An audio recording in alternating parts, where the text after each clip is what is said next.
there could be only one. MXGP Race 1. And Geiser already doing a Lapino. Pending penalties. Oh, exactly the same crash as he did in time practice. The Monster Energy Kawasaki continues to lead the championship. That one winner will be decided at the final round of the season in Mantova, the ancient capital of the Lombardy region in northern Italy, a hotbed of culture and cuisine. And the battle of the championship then, possibly down to 2 riders now as we head into the final 2 races of the year. Romain Febvre still maintains his championship lead over Jeffrey Herlings. Geiser losing ground up. While Maxime Renaux has already been crowned the new king of MX2, just 3 points separate Romain Febvre and Jeffrey Herlings as they duke it out for the MXGP title, with Tim Geiser waiting should they both slip up in the fight for this magnificent trophy. After a season packed with instant and excitement, the 2021 FIM Motocross World Championship comes down to a fitting climax here at the MXGP of Citta di Mantova.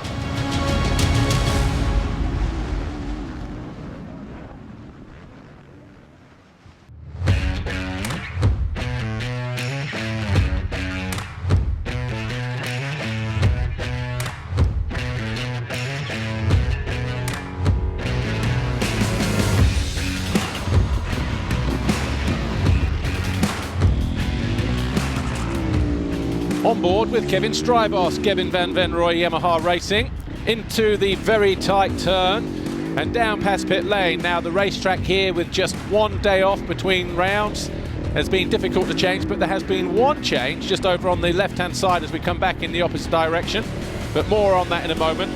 After a day or 2 of rain, the circuit absolutely perfect at the end of racing on Tuesday with all the 125 and 250 European Championship action. A little bit firm in some places, but on the whole, generally very, very good and in fantastic condition. Here's where the change comes. The other side of the Monster Energy jump, we've got 2 single rollers here, and then this scrub jump just to slow things down a little bit. And apart from that, the racetrack the same as it was when we were here last on Sunday. Look how the lines have nicely developed and beautifully formed through this turn. Braking bumps, acceleration bumps, lots of line choice as well. Expect the action to be frantic on Wednesday, the final round. Over the FC Moto jump and down into the single roller. Again, look at the line choice through here. Will the inside be the favourable line, or will the higher lines be a lot firmer after all the rain? Over the Monster Energy scrub, over the triple, and then up the hill for the first of 3 times. Again, look how the braking bumps are forming. That's just from 125 and 250. Imagine what it continues to look like after MX2 and MXGP. The outside line has been working fine there, as it's a little bit firmer, the water running down the hill and off the bank. So riders looking for different lines, looking for variation. They would have all had that extra knowledge coming into this the final round, of course, the double header here at Mantova. And so as we work our way towards the finish line, by now the riders have figured out the racetrack, what it looks like, what it feels like. They would have made some changes to the bike, of course. And as we run down the final straight towards the finish line, this is what it looks like. The big step down into the final turn over the Monster Energy finish line jump just here. And as we come back into land, we're down the start straight to turn 1.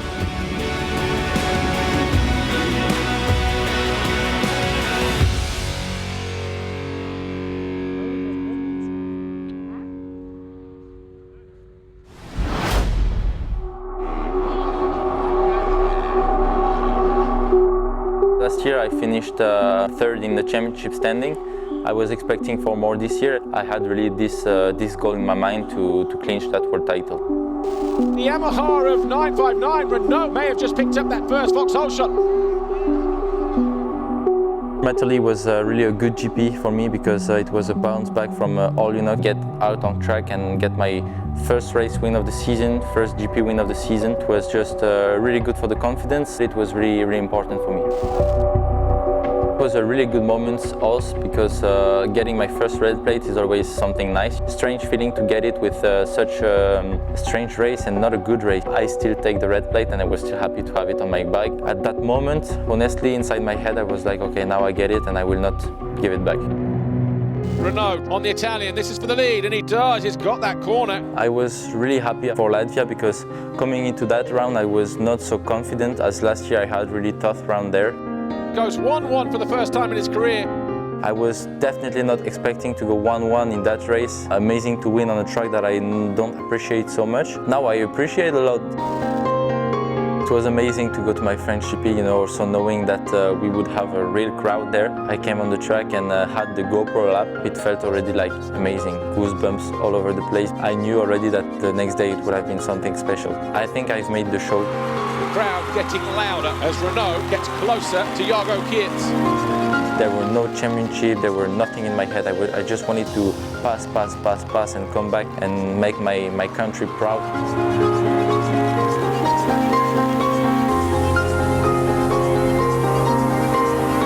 I think that moto is really one of the turning points also of my state of mind and of my race intelligence, let's say. I could just sit on their back of the two riders in front of me, of Tom and Jago, identify a place and just go for it at the good moment, I was just so happy to get that race win. In my head, before that race, I had a little bit of a discussion with myself, and I wanted that cherry on the cake. I want to be world champion with a race win, and I want to be world champion with a GP win. And the lead has changed hands. Renaux leads on lap 5. Last corner, I saw that finish line in front of me, and it was it, I was world champion. Crossed the finish line, I think it was the worst celebration ever. Couldn't even make a whip. I was just crying, and it was the happiest moment of my life, that's for sure. Maxime Renaux, MX2 World Champion.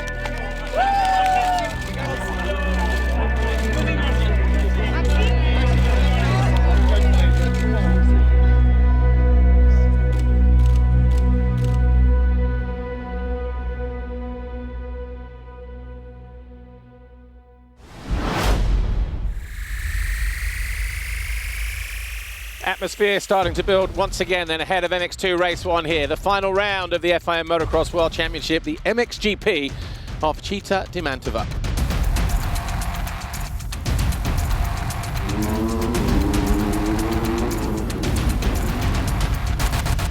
Vial allowed to roam free to the outside. Picks up his 22nd foxhole shot, possibly. Jago Kiets, who was a winner here on Sunday. He has back-to-back Grand Prix victories here and he's looking to make it 3 in a row if he can. And he cuts to the inside. Similar move to what his teammate pulled on Vial on Sunday. If Jago Kiets goes 1-1, Vial goes 2-2, then obviously there's only a 6-point gain. Vial second by a point.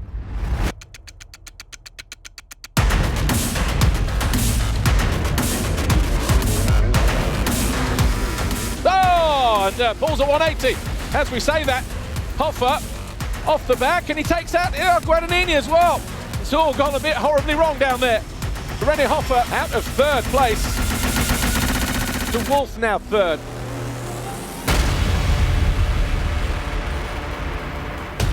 Actually, has Vial been down? He's lost a whole bunch of time in sector 2. There he is, he's riding back. Tom Vial is out of the race. He came into pit lane, he's got a lot of pain on his wrist, so he's going to go to the medical centre, get checked out. It's still unclear whether Tom will line up for the second race of the day. Fantastic battle this for second position though. Runs up the inside once more, but De Wolf just making him work that extra little bit hard. Will he cut to the inside? Yes, he does. He finds a line. Can he get on the gas? Yes, he does, but still no way through.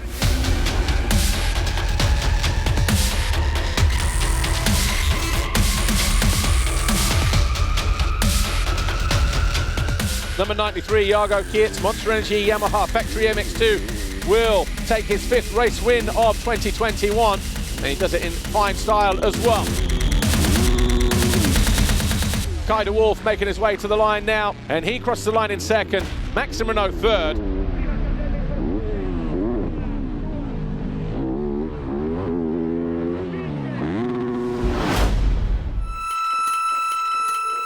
we are just one race away from MX2 and MXGP concluding the season in 2021.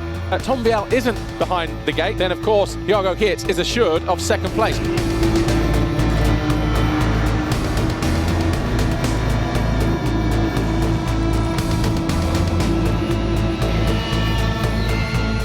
Mattia Guadagnini across the foxhole shot line ahead of everybody else.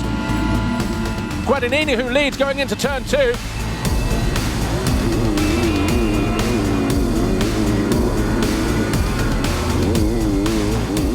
Already looking to move into second, and he splits the 2 KTMs. There was nowhere near enough room through there, but somehow Geerts goes from third to first. Guadagnini coming back for more though. And he does. He goes around the outside of the Belgian.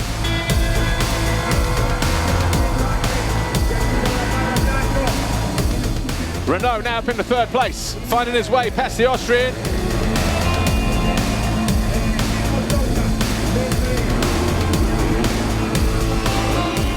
Again, Guadagnini just closing down the door.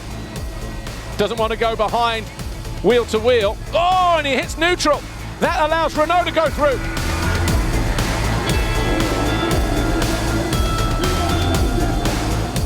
He takes the outside line anyway. He knows he can cut back here. Got to be careful the lines don't meet. Oh, perfect drive for the Frenchman.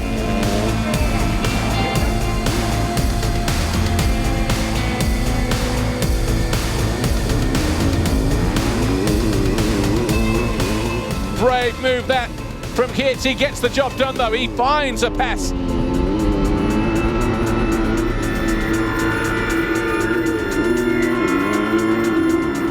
And here's the battle for the lead.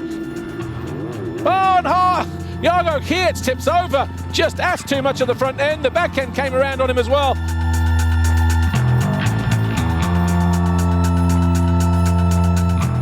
Maxime Renaux is going to cruise to his 10th race win at the expense of his teammate just making that mistake. Maxime Renaux wins the race, but will be second overall in the Grand Prix. A nice way to end the season though with a race win. Jago Geerts in second. He will still win the Grand Prix though. Guadagnini crosses the line in third. Geerts rounds out the season with his 4th Grand Prix win of the year with a first and a second. Yamaha go 1-2 with Maxime Renaux and Jago Geerts. Tom Vial drops to third. Kai de Wolf, his 4th visit to the podium this season. Maxime Renaux, second overall. His teammate Jago Geerts will stand on the top step of the podium. Back-to-back wins here in Mantova. The 2021 FIM MX2 Motocross World Championship then ends. Third overall, Tom Vial. Second overall, Jago Geerts. And Maxime Renaux, World Champion. It's been a really great season. You know, I'm really happy to finish with the second overall and a race win. No, just a perfect season. I'm really, really happy for the team and my squad and Yamaha. You know, we've really done a great job. So thanks to them, thanks to my family, and see you next year.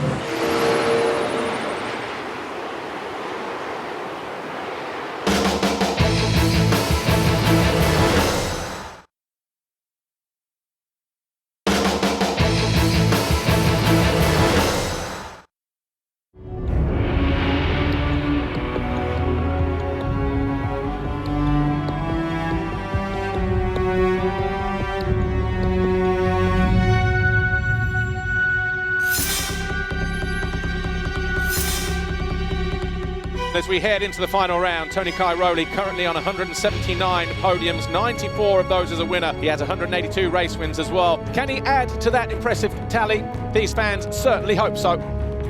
His bike today, a little bit of gold trim here and there, a special one-off titanium gold Akrapovic silencer. MXGP race 1, 30 minutes plus 2 laps. Strap yourselves in once again.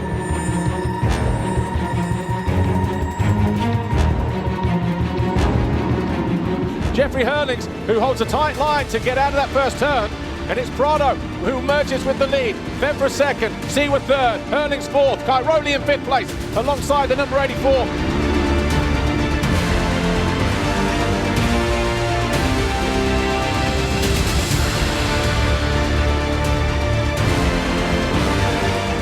And Seaworth tips over from third. So Herlings capitalises, so does Geiser, maybe even Cairoli. We'll see where Seaworth is when he gets over the line.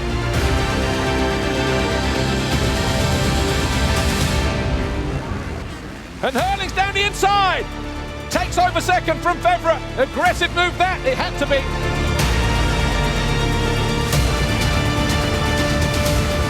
Tries to make his move around the outside of Prado as well. If we have a Herlings first and Febvre second, they're all square going into the final race of the season. We've still got 22.5 minutes plus 2 laps to go though. He's going to do exactly to Prado what Herlings did to him at the top of the hill, and he does. Perfectly executed into second place. Geiser ready to pounce on Prado. He's going to cut to the inside here, and he does. He has to be aggressive as well, and he is.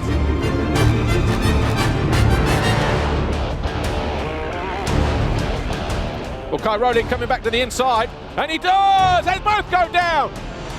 Oh, and there's damage to the bike as well, I'm sure. Gear lever, gone.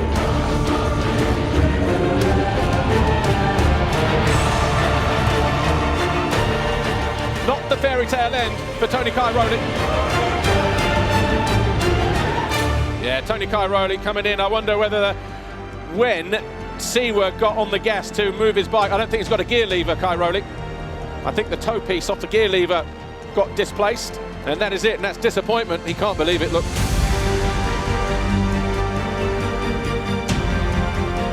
Tied on points, first and second. Everything is going down to the final race of the season. Citta, I'm guessing, lunged down the inside of Prado.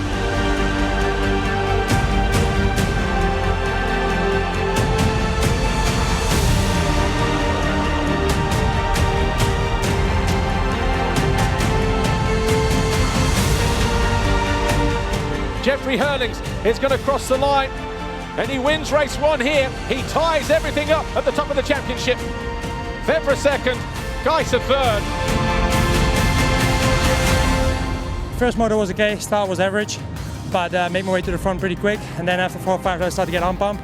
I always had that basically first moto, and especially with the cold now, so last time second motor was gone, so hopefully second motor is gone again, and yeah, who wins that? The Team EFR wins the championship, so gonna be epic.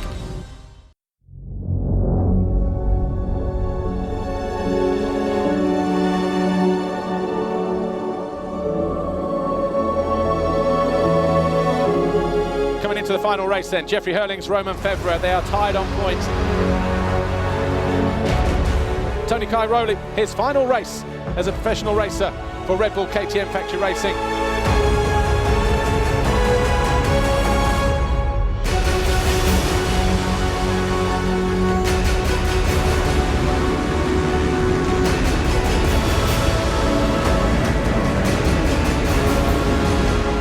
Geiser there in 4th, Boga's in 5th, Citta in 6th, Koldenhoff 7th, and Febvre takes over the lead at the first time of asking.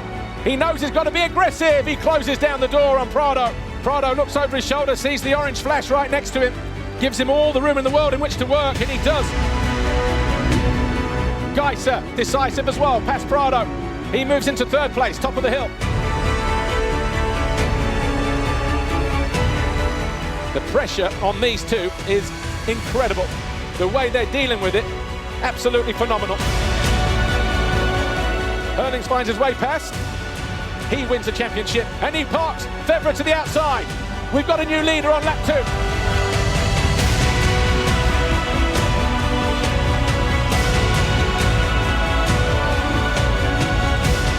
Oh, off the back. He's down, coming out of the turn. It's hard and slick there as well.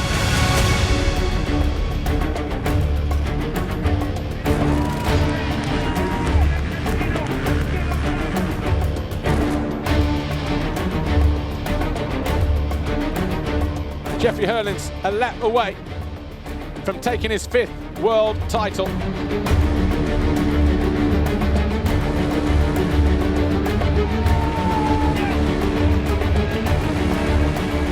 Jeffrey Herlings out of the final turn is the 2021 MXGP World Champion. He does it here at the final round, the final race of 2021, and what has been the most epic contest we've seen in more than 30 years.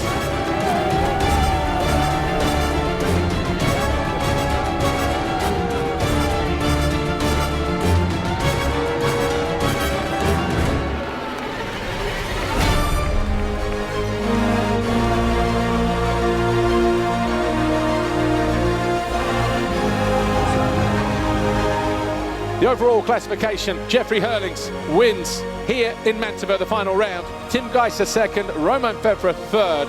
And the MXGP World Championship decided here at the final round. Jeffrey Herlings wins it by 5 points over Romain Febvre.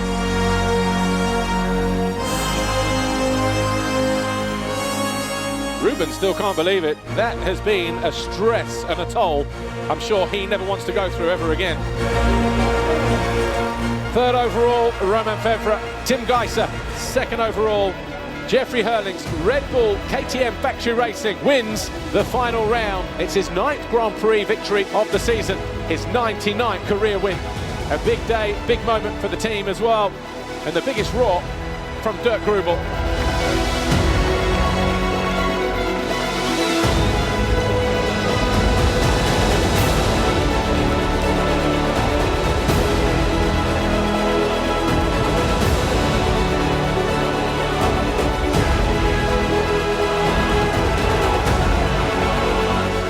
Jeffrey Herlings, Red Bull KTM Factory Racing, will stand in the middle as he takes his gold medal for a 5th time. And David Luongo, the CEO of In-Front Motor Racing, hands the MXGP trophy to Jeffrey Herlings. If people still say I'm not a true world champion, I don't know when I will be, man. I missed 4 motos and I still came out as a championship, and I did get 2 points for free, but I won with 5, so I think I deserve to win this championship. And still want to thank Romain and Tim for the great season, and those guys are super fast, and it's just a pity only one can win. But yeah, next year will be tough again, but for this year, I'm going to celebrate tonight. I want to thank Red Bull KTM Racing for the great job. I had a good winter and even till summer preparation, let's say. Yeah, I felt pretty ready when the season started. I wanted to be smart, not do anything crazy, and that's not what I did. So I was very consistent, had some bad luck and things like that, but we managed to still win the championship. We didn't win for a while, not even close to winning. Second moto we got a win in the mud, so that was a little bit the turning point, I would say, for the rest of the season. After that, you know, I came close again to the championship points lead again, so yeah, that was an important one.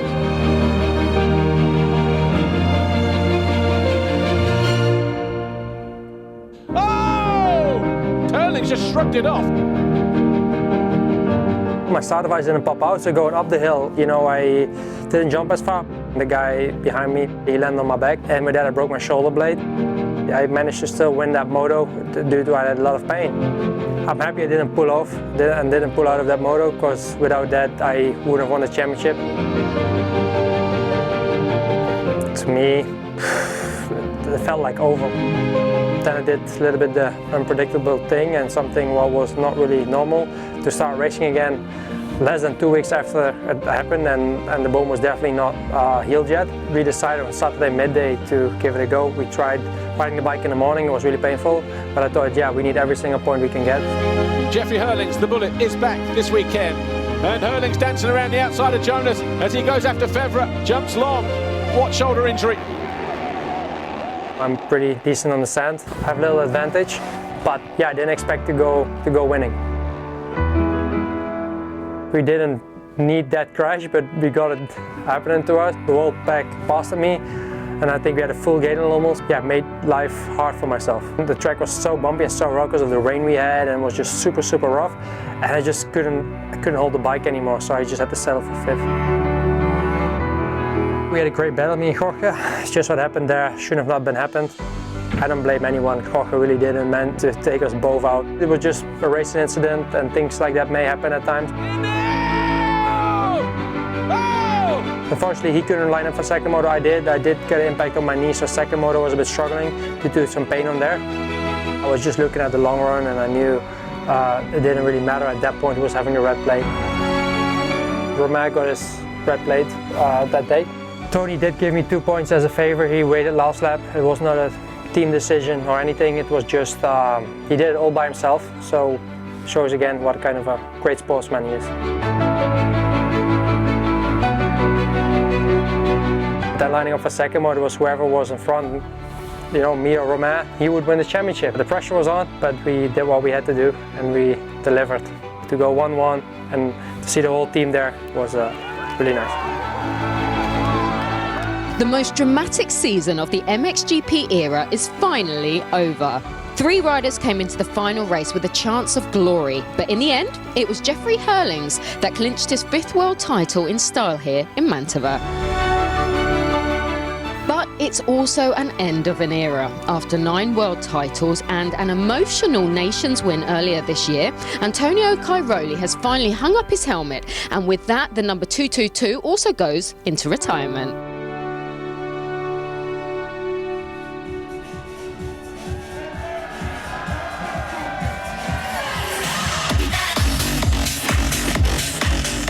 That's it for this year, but the FIM Motocross World Championship will be back early in 2022 with more thrills and spills from the fastest dirt bikes on the planet. Ciao for now.